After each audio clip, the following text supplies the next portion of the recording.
A handshake. A square full of people. And one sentence that would travel further than the Pope ever expected. It happened in St. Peter's Square, during an ordinary Wednesday audience, the kind that draws thousands of pilgrims who came for a blessing and a photograph, nothing more. A theologian from Boston, a woman who had spent years writing about the place of women inside the Catholic Church, made her way to the front of the barrier. She had the right credentials. She reached the platform. Pope Leo XIV offered his hand, and she took it. Then she said the words the nearest microphone caught and the whole world would replay within the hour.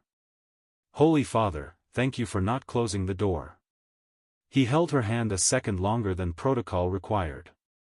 And he answered her with a sentence that, by nightfall, would be translated into 40 languages, printed on protest signs, and quoted on the floor of the European Parliament.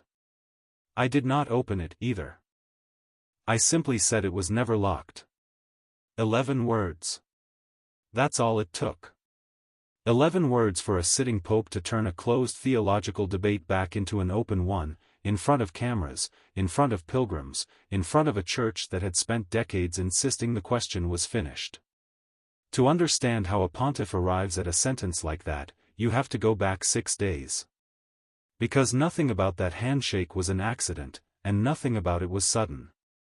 It was the final beat of a sequence that had been building since a flight out of the Canary Islands, since a paragraph almost nobody read in an encyclical about artificial intelligence, since a chapel meeting that only 7 people were invited to attend. This is that sequence. Start to finish. And by the end of it, you'll understand why neither the reformers nor the traditionalists inside the Catholic Church were willing to forgive him for what he did next. Before we go further, if this kind of story matters to you, the kind nobody else is telling you straight, tap like, subscribe, and tell me in the comments which city you're watching from. It genuinely helps this channel keep going. Rewind 6 days. June the 11th. Pope Leo was finishing the last stretch of a week-long apostolic visit to Spain, Madrid, then Barcelona, then a stop in the Canary Islands. He had stood before the King and Queen. He had become the first pope in history to address the Spanish Parliament directly. He had sat with migrants at a reception center in Tenerife, listening more than speaking. And through every leg of that trip, one question chased him. It came at every press conference, every shouted line from behind a barricade, every interview request his press office had to field. Will women be ordained? He had a stock answer ready, and he used it without fail. The Church values women. The Church needs women. The role of women has to keep developing. Polished. Safe. Said often enough that journalists could probably recite it back to him. And crucially, it never landed anywhere, no yes, no no, just enough open space to keep both camps hoping and both camps furious at the same time. That careful balance held for the entire trip. It broke on the flight home. The plane back to Rome wasn't even the one scheduled. A mechanical problem had grounded the original aircraft, so the King of Spain lent his own. Leo sat toward the front. His press secretary was across the aisle. In the back, a handful of journalists who'd already filed most of their Spain coverage and were expecting a quiet flight home, a few softball questions about immigration policy, about the Sagrada Familia, about Europe's euthanasia debates.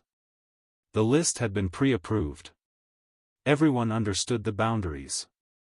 Vatican press boundaries, as it turns out, are only as solid as the next person willing to ignore them. A journalist from a French outlet raised her hand. Young. New to this beat. Either nobody had explained the unwritten rules of a papal flight to her, or somebody had and she decided they didn't apply. She skipped the approved topics entirely. Your Holiness, in April, you prayed publicly with Archbishop Sarah Mullally, the first woman to hold the position of Archbishop of Canterbury. A position your own church says no woman can hold. You called her a sister in faith. If a woman can lead millions of Anglicans, why can't she serve at the altar of the Catholic Church? Silence in the cabin. His press secretary's posture changed instantly.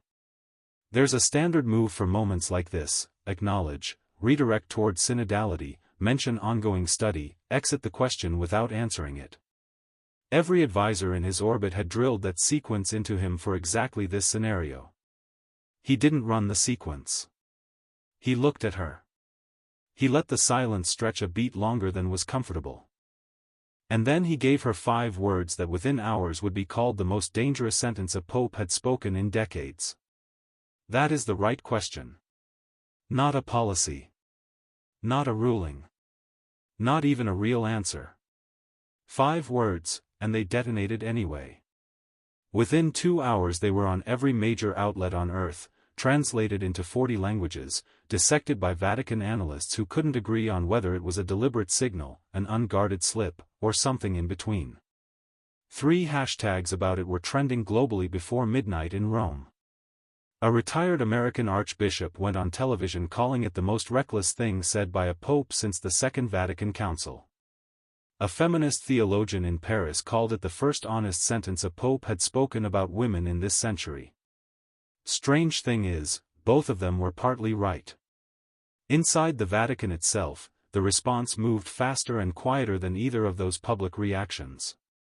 By the time the plane touched down at Fiumicino, the press office had already issued a clarification. The remark, they said, was a reflection on the value of open questions, not a statement of policy. And 3 curial officials had already locked in an emergency meeting for the next morning, filed under a bland internal heading, Pastoral Communication Strategy. Everyone who read that heading knew exactly what it meant. Containment. Here's what almost nobody outside a small circle understood at the time: those 5 words on the plane weren't improvised. Leo had been laying groundwork for this exact moment for weeks, arguably for years. And to see where that groundwork started, you have to go back further than Spain. You have to go back to late May, to a document that, on its surface, had nothing to do with any of this. It was his first encyclical, titled Magnifica Humanitas, addressing artificial intelligence, technology, and human dignity in a digital era. Ambitious in scope. Well reviewed. And inside it, tucked into a paragraph almost nobody flagged on first read, sat a sentence that would eventually become one of the most argued over lines in recent Catholic history. The dignity of every baptized person demands that no charism, no calling, no service to the Church be dismissed without discernment, simply on the basis of tradition alone. Deliberately vague. But to the people inside the Church whose job it is to read every papal sentence for what it implies rather than what it states, the meaning wasn't vague at all. This wasn't a revolution being announced. It was the opening of a conversation the institution had spent decades successfully avoiding. A senior professor at the Gregorian University in Rome reportedly read that paragraph 3 times the day it was published, then phoned a colleague and said 2 words, "He's moving." When the colleague asked what he meant, the professor told him to go back and reread paragraph 94, slowly. In a single sentence, Leo had separated tradition from revelation, and in Catholic theology, treating those as 2 different things rather than one seamless inheritance is not something that happens by accident. Within days, theological circles were buzzing, quietly, mostly through private channels, encrypted message threads, the kind senior clergy use to debate things they can't say in an official capacity. The core argument: was this an actual signal of doctrinal movement, or simply old teaching dressed in newer, sharper language? The honest answer, it turned out, was both. And the subject sitting underneath that whole debate, even before anyone said it outright, was women. 3 days before the chapel meeting that would eventually decide all of this, almost none of the cardinals knew what was coming. But the signs had been accumulating for the better part of a year. Go back to the previous October. Leo addressed a gathering tied to the Synod on Synodality and told a personal story, about his mother, and a conversation from the 1970s, when debates about gender equality were starting to surface across America. He'd asked her, half joking, if she wanted equality with men. She laughed and told him no, because women were already better. The room laughed too. Then his tone shifted. He spoke about nuns working in remote parts of Peru, women who baptized infants, who presided over weddings, who did missionary work in places no priest would travel. He praised them without qualification. And then he said a line that visibly unsettled several conservative cardinals in attendance: "Perhaps we need a new understanding of leadership, power, authority, and service in the Church." That was October. By December, the temperature rose again. Leo ordered the public release of a report from the Patriarchy Commission, a body Pope Francis had originally created to study whether women could be ordained as deacons. The Commission's own internal vote had gone 5-5 on the central doctrinal question, and an earlier vote had landed 7-1 against ordination outright. By the numbers, the door looked shut. What made this moment strange wasn't the vote. It was what Leo did with it. He released the entire report, every vote tally, every dissent, every argument on both sides, something no previous pope had done with internal church deliberation of this kind. And he released it without a single word of commentary. No endorsement. No rejection. Just the raw debate, handed to the public, and silence from the one person whose opinion everyone wanted. Conservative commentary treated it as a win. The Commission said no, story over. Progressive theologians noticed something the conservative read missed entirely: Leo never once said the matter was settled.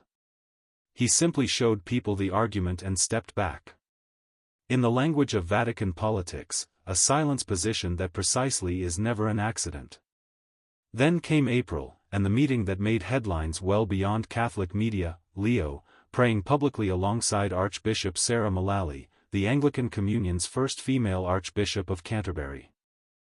Other popes had met with women in religious leadership before. Francis had met a female Lutheran archbishop in Sweden, and privately welcomed a woman Anglican bishop into a meeting with his cardinal advisors. But none of those moments had the visual weight of Leo standing shoulder to shoulder with Mullally in prayer, in public, on camera, a posture that read, to nearly everyone watching, as equality rather than tolerance. One theologian later described it simply as a visual revolution. And even then, Leo offered no formal position on women priests. He spoke only of new questions surfacing alongside old ones between Catholics and Anglicans, and a commitment to keep talking.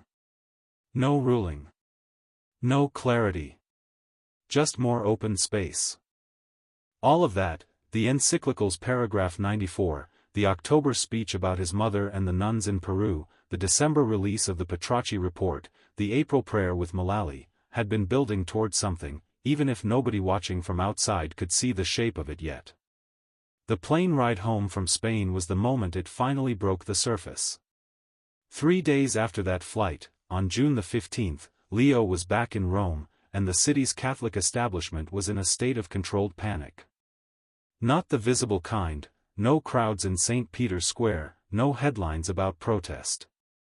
This panic lived behind closed doors, in hushed exchanges between cardinals who had spent entire careers defending the idea that ordination belonged exclusively to men. What had them rattled wasn't only the sentence on the plane. It was what came next. Word had leaked out of the Secretariat of State that Leo was quietly drafting something far more consequential than a commission report or an encyclical, an apostolic exhortation, a personal teaching document, focused entirely on the role of women inside the Catholic Church. The draft existed almost entirely outside the normal system. 3 people had seen it: Leo himself, his personal theologian, an Augustinian from Peru who had served alongside him since his years in Chiclayo, and a Chicago-based canon lawyer who specialized in sacramental theology. No cardinals. No curial committee. No formal review process. Nothing. When word of the document reached senior figures in the Curia, the reaction was immediate. Cardinal Gerhard Müller, who had once led the Vatican's doctrinal office, placed private calls to 3 fellow cardinals with a blunt message: if this exhortation said what he suspected it said, the Church was facing a crisis of legitimacy. A cardinal based in Africa took a more direct route, contacting the dicastery for the doctrine of the faith and demanding to know whether the Pope had consulted them before drafting it. The answer that came back was simply no. Leo had stepped outside the entire doctrinal apparatus. the centuries-old structure built precisely to prevent a single pope from issuing a sweeping theological statement on his own authority. To many inside that structure, doing so in secrecy didn't read as bold governance. It read as something closer to defiance. But nobody outside that tiny circle of three actually knew what the document said. What circulated instead were fragments, second-hand, third-hand, passed along by people who claimed to have glimpsed a page, heard a line read aloud, caught a phrase in passing. One fragment, said to come from the opening section, read, "The exclusion of women from ordained ministry has been affirmed by tradition, but tradition is not the same as revelation, and it is revelation, not tradition, that binds us." If genuine, that sentence alone was combustible, because it drew a hard line between two concepts the Church had always treated as fused together, sacred tradition and divine revelation. Suggesting tradition could be mistaken while revelation stayed perfectly true was a door no previous pope had been willing to crack open. A second fragment, reportedly from later in the draft, addressed the priesthood head-on: "The Church does not ordain women to the priesthood. This teaching has been held consistently and firmly. I do not intend to change it." Conservative readers exhaled at that one. They exhaled too early.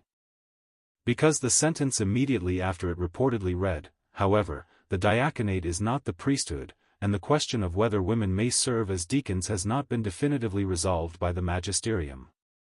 Read those two fragments together and you see exactly what Leo was doing, something no pope before him had attempted. He was cutting the question in half. A firm, final no on the priesthood. And on the diaconate, not a yes, not an order, just a refusal to seal the door shut. That precise surgical split is exactly why this satisfied almost nobody. To reformers, it fell short. They'd been pushing for full ordination, priests, bishops, the same sacramental ground that Anglicans, Lutherans, and a long list of Protestant denominations had already granted women decades earlier. A partial opening on deacons looked, to many of them, like a concession dressed up as generosity, a small offering from a table that should have had a full seat for them already. To traditionalists, it went too far. The diaconate is the first rung of holy orders. Crack that door, and the theological wall protecting the priesthood starts to weaken. In their framing, this wasn't compromise, it was a slow-motion dismantling of 2,000 years of doctrine, one incremental step at a time. Deacons today. Priests eventually. Then bishops. The exact slope they'd been warning about for years. Leo understood every bit of that backlash before it arrived. He wasn't guessing at the reaction. He'd spent decades as the head of the Augustinian order, governing religious communities across 4 continents, holding 2 advanced degrees in canon law from the Pontifical University of St. Thomas Aquinas. This was not a man who chose his words by accident, and he had stopped worrying, a long time ago, about being universally liked. On the morning of June the 16th, he called together a small group, not in the grand audience hall, not in the synod chamber, but in the modest chapel of the Domus Sancti Marthi, the guesthouse where he had chosen to live rather than the formal papal apartments, the same choice Francis had made before him. Simplicity over ceremony. Proximity over distance. 7 people in that room. 3 cardinals. 2 theologians. 1 canon lawyer. And 1 woman, Sister Maria Elena Gutierrez, a Peruvian religious sister who had spent 30 years serving indigenous communities deep in the Amazon. She had represented her region at the Synod on Synodality. She had spoken openly, repeatedly, about women's ministry, and had been quietly punished for it inside her own order, marginalized, sidelined, treated as a problem rather than a voice. Leo had met her once before, years earlier, back when he was still Bishop of Chiclayo.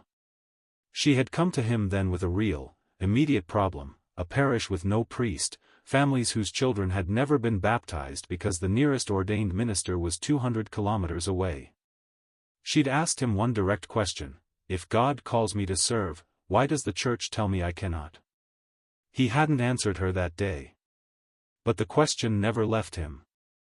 He knew the theological response cold, he had taught it, defended it, written academic papers justifying exactly why the Church's position held together logically. Knowing an answer and believing it, though, turned out to be two very different things. And the gap between those two had only widened with age.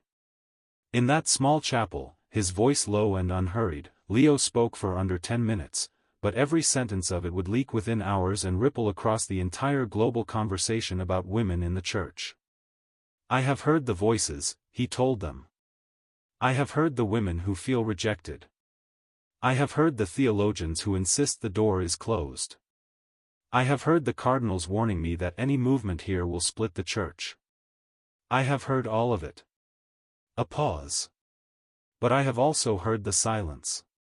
The silence of the woman in the Amazon who buries the dead because no priest will come. The silence of the mother in Africa who leads her community in prayer every Sunday but cannot break the bread. The silence of the sister who has given her entire life to this Church and been told her calling has a ceiling." He looked directly at Sister Maria Elena as he said the next line. "That silence is louder than every argument in this room." Then came the sentence that would shape the rest of his papacy.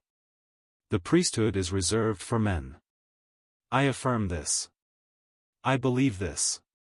This is not mine to change.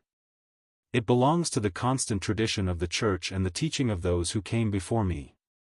I will not break it." The conservatives in the room visibly relaxed. Too soon. "But the diaconate," he continued, "is a different question. And I will not let fear close off a question the Church herself has never actually answered." He announced something concrete, not another study panel, not another academic exercise, but a commission carrying binding authority, with a mandate to deliver a final recommendation on women in the permanent diaconate within 18 months.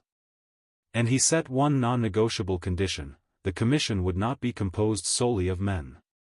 "If we are discussing the calling of women," he said, "then women belong at this table, not as observers, not as advisors brought in for comment, but as full members, with full voice and full vote." The room went quiet. Cardinal Muller, who hadn't been in that chapel but learned what had happened within the hour, issued a public statement before sunset calling the new commission both unnecessary and dangerous. The question, he argued, had already been settled by the Petracci Commission. Reopening it, in his words, undermined the integrity of holy orders itself. Leo had expected exactly this. That same evening, in a move that surprised even people close to him, he released the full, unedited text of his chapel remarks through Vatican News, not a summary, not a curated press statement, the whole thing, word for word. No room for spin. No filtered version for anyone to hide behind. He wanted the exact words out, nothing added, nothing softened. The response moved fast, and it moved everywhere at once. In the United States, the Women's Ordination Conference issued a statement within 90 minutes, acknowledging the firm no on priestly ordination, expressing real disappointment, but calling the new diaconate commission, in their words, a crack in a wall we have been pushing against for 50 years. Cautious. Wounded. But not dismissive. In Germany, where the Church was already locked in its own internal reckoning through the synodal way, reaction split sharply along existing lines. The head of the Central Committee of German Catholics called Leo's position courageous but incomplete, progressive bishops welcomed the commission, and conservative bishops condemned it outright. Africa responded differently. Several bishops' conferences came out in open support of the Pope. In communities where women were already functionally running parishes, without the title, without the formal recognition, a formal diaconate felt less like a radical shift and more like the Church finally catching up to reality on the ground. Latin America's response was the most personal of all. Religious sisters who had spent decades serving in remote, forgotten parts of the continent began recording video messages, not theology, not doctrine, just their lives. The funerals they'd presided over because death doesn't pause for ordination paperwork. The river baptisms they'd performed because no priest would ever make the trip. Those videos moved across social media faster than any official Vatican statement could keep pace with. By the evening of June the 16th, the conversation had broken out of its usual lanes entirely. It wasn't confined to theologians and Vatican correspondents anymore. It showed up on morning talk shows, in opinion columns, on podcasts whose hosts had never once discussed Catholic doctrine before. Almost overnight, the role of women in the Church became, arguably, the most discussed religious story on earth, and it stopped being abstract.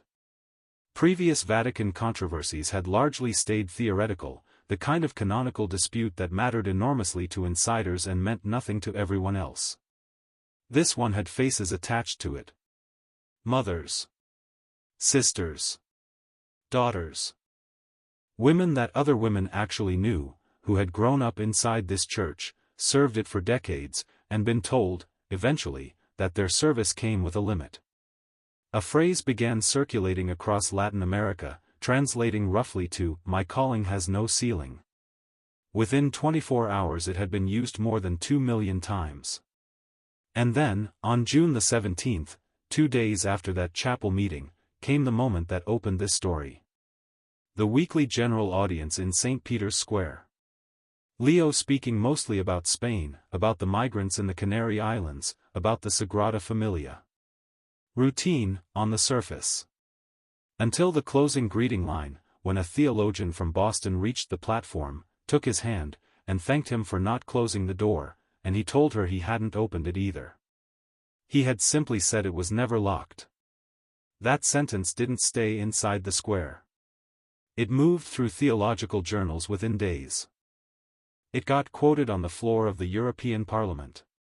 It ended up printed on protest signs held by people on both sides of the argument, because somehow it captured exactly what Leo was doing, not rewriting doctrine, not defying 2,000 years of tradition, just refusing to accept that a question had been permanently settled simply because everyone had assumed, for a very long time, that it had. Back inside the Vatican, pressure kept building from both directions at once. A coalition of conservative cardinals began circulating a private letter calling for an extraordinary consistory, a formal gathering of the entire College of Cardinals, to address what they saw as the Pope overstepping his authority by establishing a binding commission without proper consultation. They argued the diaconate question had already been studied and answered, twice, and that reopening it amounted to institutional recklessness. By the evening of June the 17th, the letter reportedly carried 14 signatures, with 2 more expected by morning. This was not a small gesture. An extraordinary consistory called in open opposition to a sitting pope has no real precedent in modern memory.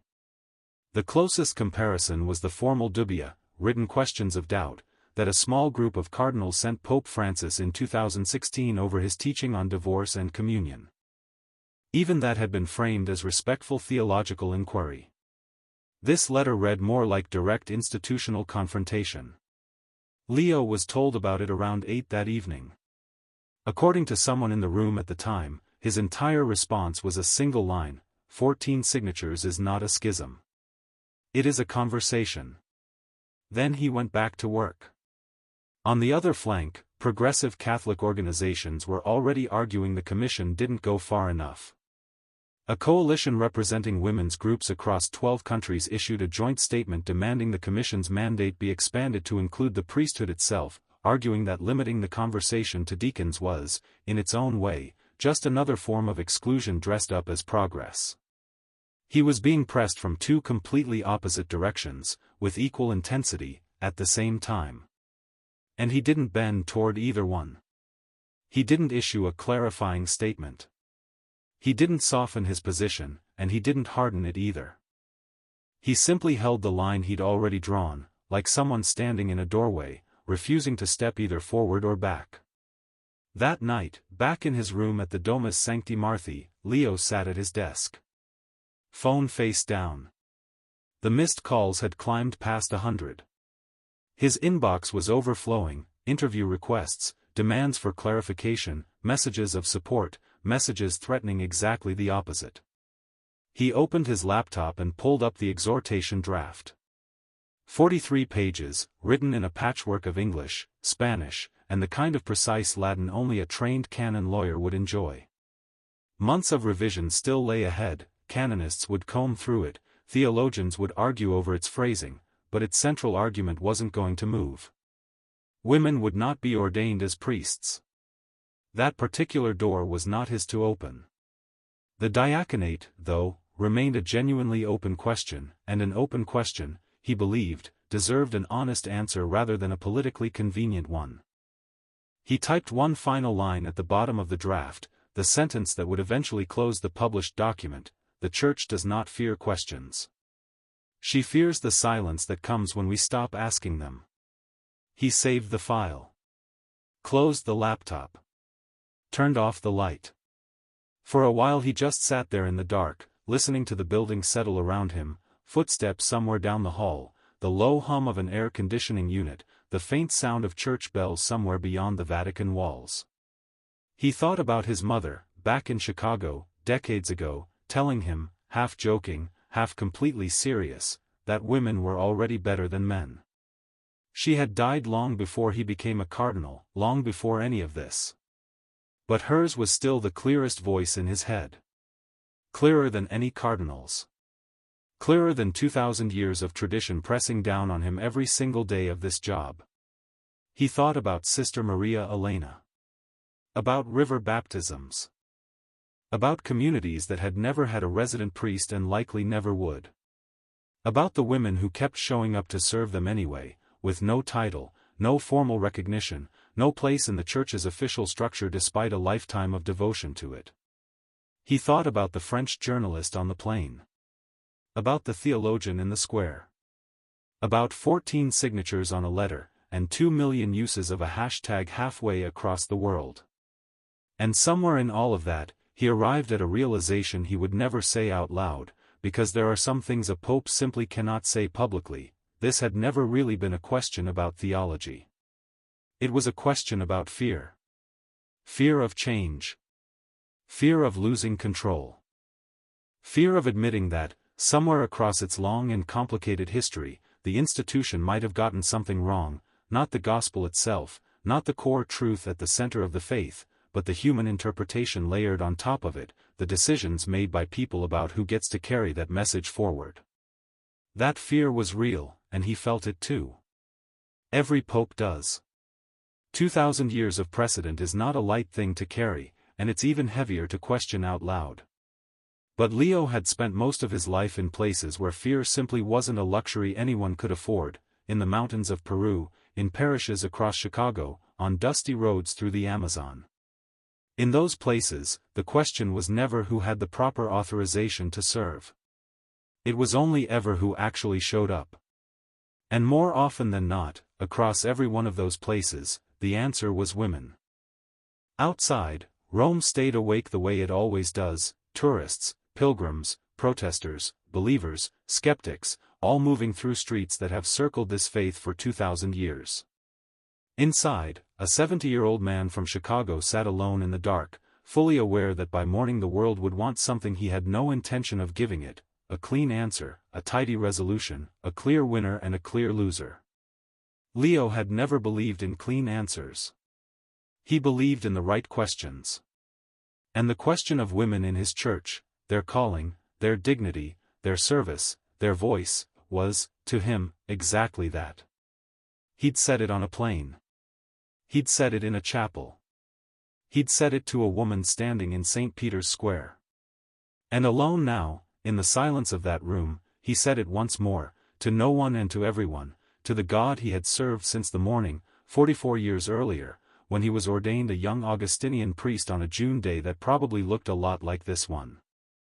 That is the right question. And neither side, not the reformers, not the traditionalists, was ever going to forgive him for asking it out loud. If this story actually got you thinking, if some part of it challenged something you walked in believing, do one thing before you go. Hit like, subscribe to the channel, and drop a comment telling me where you're watching from. This conversation isn't finished, not even close, and the next chapter inside this story may end up being even harder to believe than this one.